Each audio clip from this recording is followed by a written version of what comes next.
Hello everyone, welcome back to our channel IHIMS education.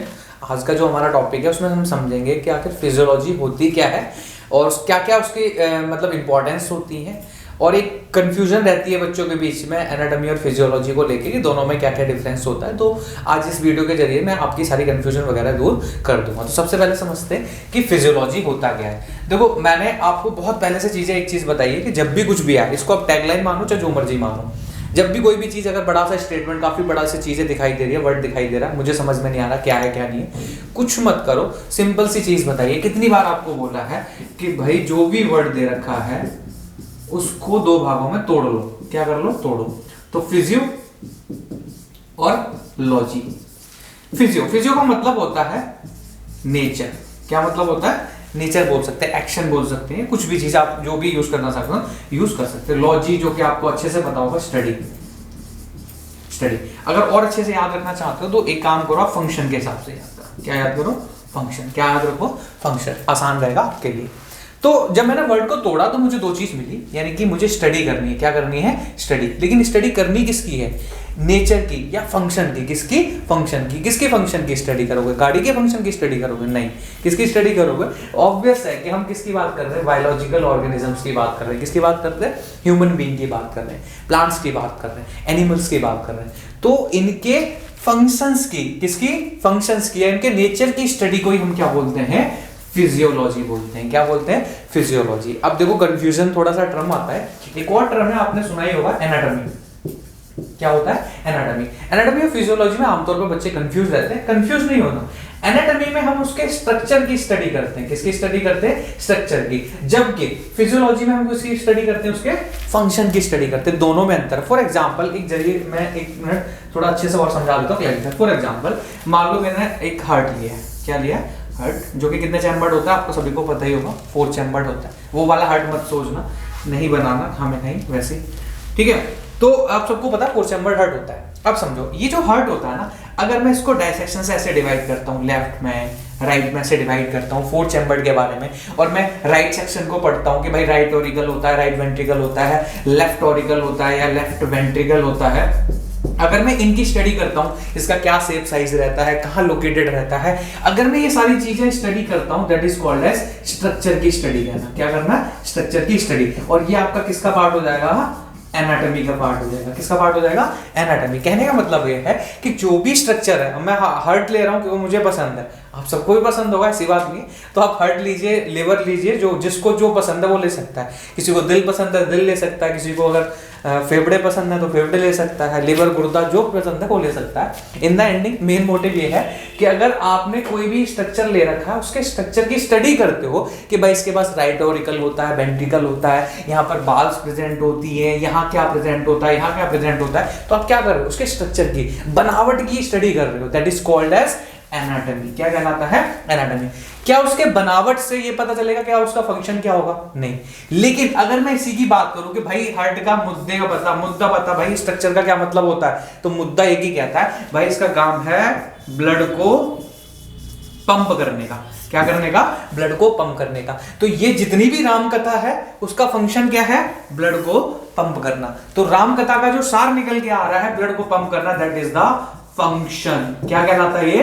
Function. किसका? उस heart का function क्या है? ब्लड को पंप करना। तो जब हम फंक्शन की स्टडी करते हैं कि इसके ब्लड को पंप करने की, जो ब्लड को जो पंप कर रहा है, दैट इज कॉल्ड फिजियोलॉजी। क्या कहलाता है? फिजियोलॉजी। तो आशा करता हूं समझ में आ रहा होगा आपको कि एनाटॉमी क्या होती है, फिजियोलॉजी क्या होती है, और दोनों के बीच में क्या डिफरेंस होता है। एनाटॉमी में हम क्या करते हैं? उसके स्ट्रक्चर की स्टडी करते हैं कि भाई राइट ऑरिकल है, राइट वेंट्रिकल है, इसके पास लेफ्ट ऑरिकल, लेफ्ट वेंट्रिकल है, बाइकस्पिड, ट्राइकस्पिड, ये सब अच्छे से विस्तार पूर्वक समझोगे स्ट्रक्चर की। जब मैं स्टडी करेंगे, जब हम तब बताएंगे कि क्या क्या चीजें पाई जाती है। अभी के लिए मोटे तौर पे समझो कि अंदर भाई क्या क्या चीजें होती हैं। तो उसकी स्टडी को हम क्या बोल देते हैं? एनाटॉमी। सेम उसी प्रकार से फिजियोलॉजी क्या होती है? जब उसके फंक्शन की बात करते हो, भाई लंग्स के अंदर कितने क्या पाए जाते हैं, क्या ट्रैकिया है, क्या एल्वेलाई है, वो एनाटॉमी होगी। लेकिन लंग्स का काम क्या होता है? लंग्स का काम होता है क्या करना? O2 और CO2 को आदान प्रदान करना, ब्लड के साथ एक्सचेंज कराना। वो उसका क्या है? फंक्शन। तो जो मैं बोल रहा हूं O2 CO2 का आदान, that is the function of lung,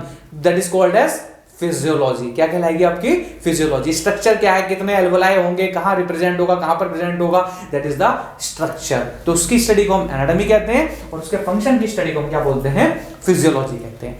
अब एक चीज समझिए, जैसे मैंने एनाटॉमी में बताया भाई एक तो स्ट्रक्चर है नहीं हमारी बॉडी के अंदर, इतने सारे स्ट्रक्चर्स हैं, तो सभी को एक साथ पढ़ना बहुत कठिन है, इवन ना के बराबर है कि सभी को एक बार में पढ़ना पॉसिबल नहीं है।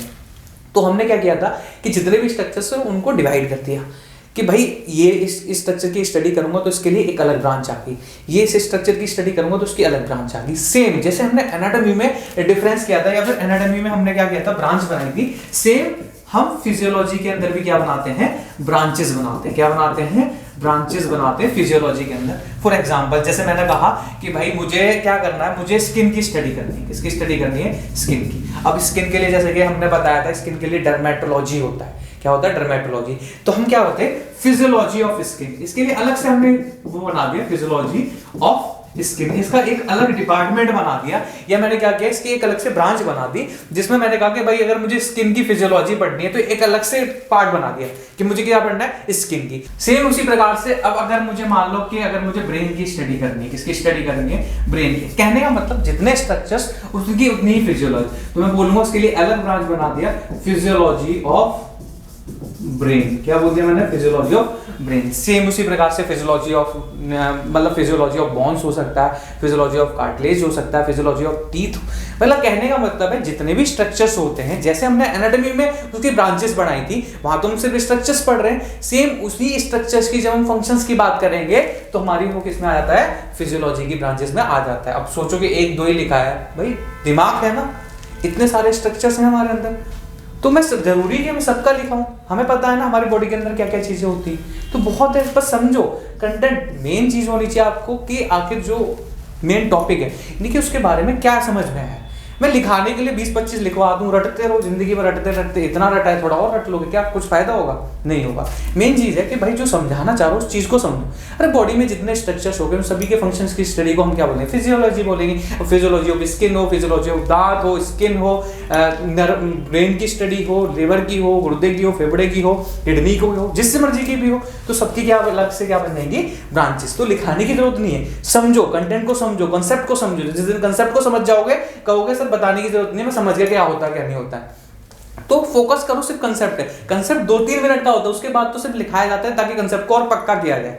तो कहने का मतलब आप समझ गए होंगे मैं क्या कहना चाह रहा हूं, समझ ही गए होंगे मैं क्या कहना चाह रहा हूँ। तो कहने का मतलब ये है, बड़ा सिंपल सा है कि अब आप समझ गए होंगे एनाटॉमी क्या होता है और फिजियोलॉजी क्या होता है। अच्छे से फिजियोलॉजी बता दी, और दोनों में जो बच्चे कंफ्यूज रहते थे, जो कि आमतौर पर सुनने को मिलता था कि दोनों में क्या डिफरेंस होता है, तो मैंने अच्छे तरीके से उसे समझाने की पूरी कोशिश की है। आशा करता हूँ ये वीडियो आपको बहुत अच्छी लगी होगी, इन्फॉर्मेटिव लगी होगी। अगर आपको वीडियो अच्छी लगी हो तो चैनल को लाइक शेयर सब्सक्राइब जरूर करें ताकि और लोगों तक इन्फॉर्मेटिव वीडियो पहुँच सके। तब तक के लिए bye bye, take care and thank you.